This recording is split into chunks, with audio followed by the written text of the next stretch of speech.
ಹಸೆಮಣೆಯಲ್ಲೇ shock. ವರನಿಗೆ ಹಾರ ಹಾಕುವ ಬದಲು ಮಂಟಪದಲ್ಲಿದ್ದ ಪ್ರೇಮಿಯ ಕೊರಳಿಗೆ ಹಾರ ಹಾಕಿದ ವಧು. ಮಧ್ಯಪ್ರದೇಶದ ಚಿಂದ್ವಾರದಲ್ಲಿ ನಡೆದ ಮದುವೆಯಲ್ಲಿ ಹಾರ ಬದಲಾಯಿಸುವ ಕ್ಷಣದಲ್ಲಿ ವಧು ವೇದಿಕೆಯಿಂದ ಜಿಗಿದು ನೇರವಾಗಿ ಮಂಟಪದಲ್ಲಿದ್ದ ತನ್ನ ಪ್ರೇಮಿಯ ಬಳಿ ಓಡಿ ಹೋಗಿದ್ದಾಳೆ.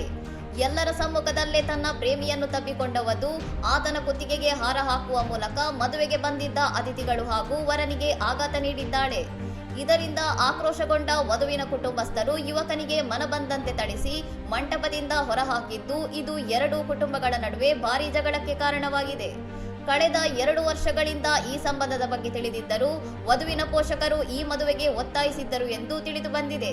ಈ ಘಟನೆಯ ನಂತರ ವರನು ಮದುವೆಯನ್ನು ನಿರಾಕರಿಸಿ ವಾಪಸ್ಸು ಹೋಗಿದ್ದು ವಧು ಪ್ರಸ್ತುತ ತನ್ನ ಕುಟುಂಬದ ಸದಸ್ಯರೊಂದಿಗೆ ವಾಸಿಸುತ್ತಿದ್ದಾಳೆ. ಇನ್ನಷ್ಟು ಸುದ್ದಿಗಳಿಗಾಗಿ ನೋಡ್ತಾ ಇರಿ ಸೌರಂ ಟಿವಿ.